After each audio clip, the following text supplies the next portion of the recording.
unang pagbasa, Galatia 5, versikulo 1 ngadto sa 15. Nagulon kini og ampingi ang inyong kagawasan. Gihatagan na kitag kagawasan ni Kristo. Busa pabilin ka ko nga gawas nun ug ayaw na kamo paulipon pag-usab. Ako si Pablo, mag-ingon kaninyo nga kung magpatuloy kamo, nagpasabot kini nga walay kapuslanan si Kristo alang kaninyo. Pahimangnuan ng ingnon ko kamo pag-usab nga kadtong magpatuli, kinahanglan nga magtuman gayud sa tibuok balaod. Kamo nga maningkamot nga isipon sa Dios nga matarong pinaagi sa pagtuman sa balaod. Nahimulag hinuon kang Kristo ug sa grasya sa Dios. Apan alang kanato naglaom kita nga pinaagi sa espiritu, ang Dios mag-isip kanato nga matarong tungod sa pagtuo.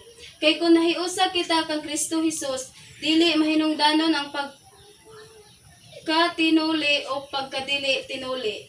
Ang mahinungdanong mao ang pagtuo nga magbuhat pinaagis sa gugma. Maayo naman unta ang inyong nahimo, apan kinsa may nagsanta kaninyo sa pagsunod sa kamatuoran.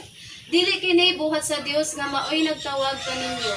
Sumala sa ilang giingon, jutay rang patubo ang gikinahanglan aron motubo ang tibuok minasa nga harina. Apan misalig ako nga diha sa atong pagkahiusa sa Ginoo. Ako gayud ang inyong tuhuan ug ang nagsamo kaninyo.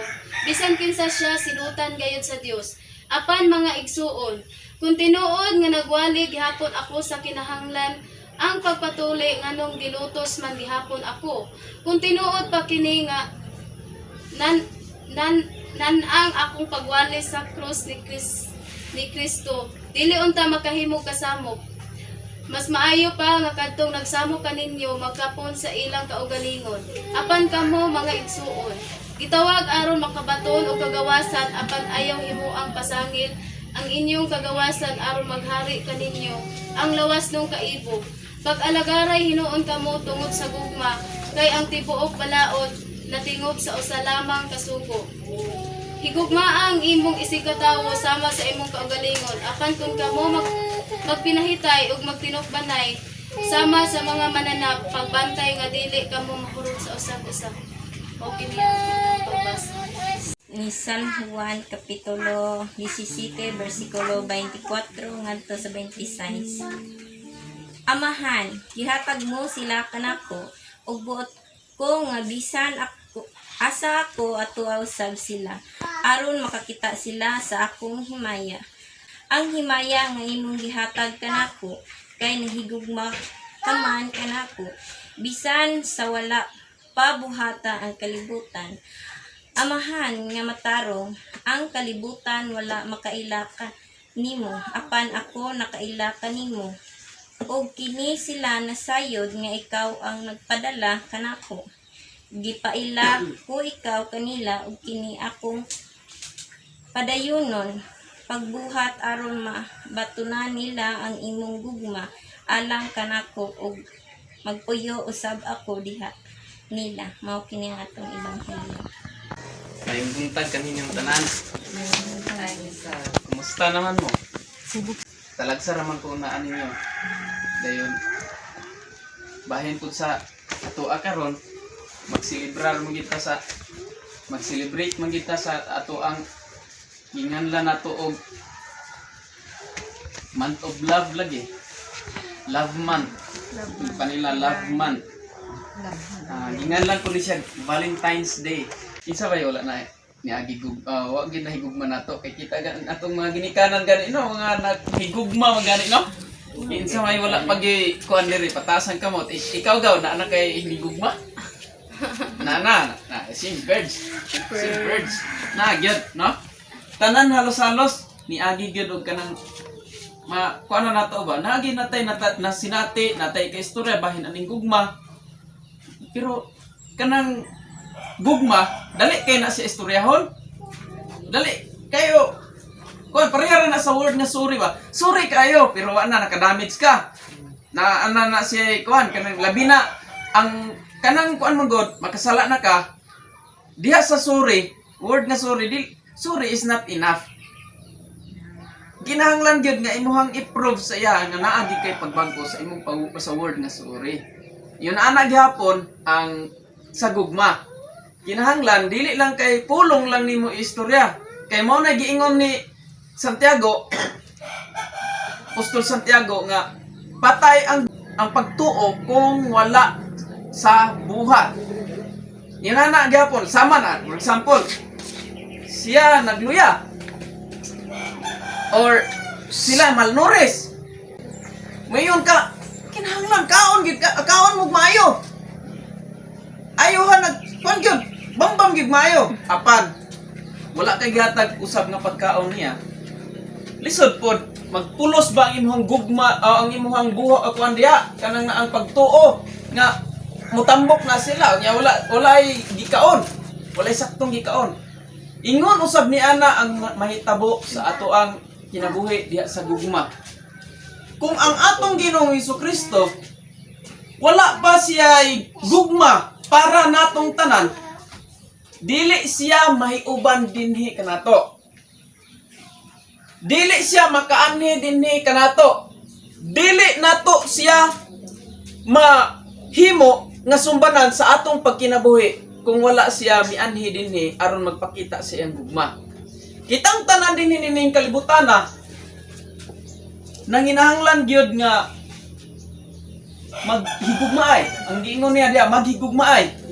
Sa unsang pamaagi, sa bisan unsa nga buhat may igsuon. Ang sumbanan nato mo ni attitude kay kini manggong gugma, it is an agape or an agapaw. Lahi term no? Agape o agapaw. Nga gigamit siya sa kuan mo ni ang attitude sa Dios o sa Ginoo kanang attitude mo ni attitude gikay ni siya oh. Ang kanaday sa mga millennials kanang word nga attitude maldita. Mo day na kuno attitude gikay ni maestro oy. Attitude gyud kay ni maestro oy. Kabalo ka. Mana? Lahi na dayto, marites na dayto. Ang karon na usa man ang mga libakira, himantayon, mga kuan karon panahon na kanang na ang mga sitaw chismosa, mga chismoso, ngan lang nalila og marites. So lahi ang ilahang kuan pero wa na day. Klaro na kayong bukal na day gikan sa ilahang nga baba mo na siya mahigsuon. So nahitabo ni naning higayuna. Ang attitude o ang kinaiya o ang batasan sa atong Ginoong Kristo. Ang giingon niya dinhi sa atong ebanghelyo, ingon si Amahan, gihatag mo sila kanako. Sa to pa ang mga katawhan kita, gihatag ta dito ni Ginoong Kristo. Sakto ang giingon sa Mateo kapitulo 28, bersikulo 19 ngadto sa 20 nga gihatag kanako ang tanang kagahom dinhi sa langit ug sa yuta. Busa panlakaw kamo sa tibuok kalibutan, isangyaw ninyo ang maayong balita ngadto sa tanang mga katawhan. O bunyagi sila sa ngalan sa Amahan, sa Anak ug sa Espiritu Santo. Mao na siya ang purpose niya dinhi, ni anin siya dinhi nga ipadelegate pud niya sa mga apostoles. Yun siya, buot ko nga bisan asa ako atua usab sila. Sa ato pa pinangga na taniya. Kanang kuyog-kuyugo na taniya para nang kung paunsa nimo makaibalo ka nga imuhang bana na higugma nimo, imong asawa na higugma nimo be. Nagbibilin mo. Kasi gibilin. Ay, kung nang ibilin ra ka. Pananglit mga kwan. Oh, dapat og asa siya, ahayahang workplace, siya magtrabaho, gawas ko magkulian din siya. Dapat kuyugon ka. Parehang agaw. Bali man sila mo. Dapaw ra na siya. Pero naabot siya dinhi tungod sa iyang itawag nato og iyang kaipon o iyang bana. Ingon usab ni ana si Ginoong Kristo, ang gusto niya kuyog. Oh, diyan siya, bisan asa ako, atua usab ako. Wherever I go, there shall I go. Oh, wherever you go, there shall I go. Bisag asa mo adto, atua usab siya. Na mo nay gusto sa Ginoo. Hinungdan usab niini. Gusto siya. Kaning gugma manggod, i-prove nimo nga ikaw naagi ka diha. Na, ingon siya. ang magasimba sa amahan pinaagi sa espiritu ug sa kamatuoran. Mo na giingon sa balaang kasulatan. I-prove nimo kita nimo nga kuan giday ko kanang diha giday ko kanang nahigugma kita ka sa Ginoo mo ka og asa siya atua usab kamo. Og asa usab sila atua usab siya. Buti pasabot niya na kanang makikita ta niya, makikuyog ta niya. Una siya, kuyog ta sama ni ining atong gibuhat karon. Mao kini ang emphasis sa atong gugma niya. Aron makakita sila sa akong himaya. Kung dili ta mo simba manggod, wa pay siguro matiklo ta sa COVID kay ngano, wa matay. Di ba ta proteksyonan sa Ginoo? Di ba? Lakaw-lakaw ta dito. Kay kapta kon kay naano dito COVID tong tawana. Kung ang Diyos dili siya gusto proteksyonan kaniya bisan pag makahikap ka na nga COVID, dili kaniya iya gikang dipinsan bisan pa og kuana ka nagtulo na imong ilong kay kuan og lisod ka ginawa kay sigang mata nimo kay wala na nang COVID nakurog na ka kay gilangta na ka pero og ang Dios maghatag pa gyud nimo glugway iya kang i-recover bisan pag kuan mo nagiingon nga ayaw kahadloki ang mupatay sa inyong lawas nga dili makapatay sa inyong kalag ang kahadlukan nato ang makapatay sa atong kalag laglag nato sa impierno mo na ang atong kahadlukan. Munang sa ato ini. Ang uban dili mo simba kay naanay positive sa silingan o sila labot niya. No? Kasi positive. Mahadlok sila positive. Pero sa Dios, positive ba? Mga igsoon. Muna ang pangutana. Ang himaya nga imong gihatag kanako kay nahigugma ka man kanako bisan sa wala pa buhata ang kalibutan. Na ang si Ginoong Kristo nahigugma na andaan ang iyang amahan so wala bisan pa wala pa gibuhat ang kalibutan buti pasabot ang existence niya wala pa ang kalibutan wala pa nataw atong lulo pinakalulo na gikayo sa kuan sinugdanan wala pa to na kuan wala pa nabuhat bisan pantiki wala pa nabuhat nga mga iro tanan din sa kalibutan mantaga usa diha mga igsoon diha na ang atong Ginoong Kristo. Wala pa nabuhatanan bisan adlaw, bulan unsa diha. Wala ilabot ang tiyan, mga igsoon. Apmahan, yan siya. Nga matarong. Ang kalibutan wala makaila kanimo. Apan ako nakaila kanimo ug kini sila nasayod nga ikaw ang nagpadala kanako. Ingon usab ni ini na usahay. Dili nimo masabtan ba? Dili nimo masabtan. Ang kinaiya sa Dios ug between sa kinaiya sa tao.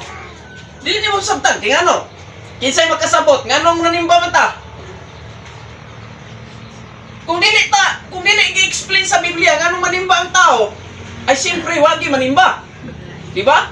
Kay wala man nasayod nga ang simba di ay may pinaka-importante sa portion sa paghigugma sa Ginoo. This video is to be continued. Thank you and God bless. Don't forget to subscribe.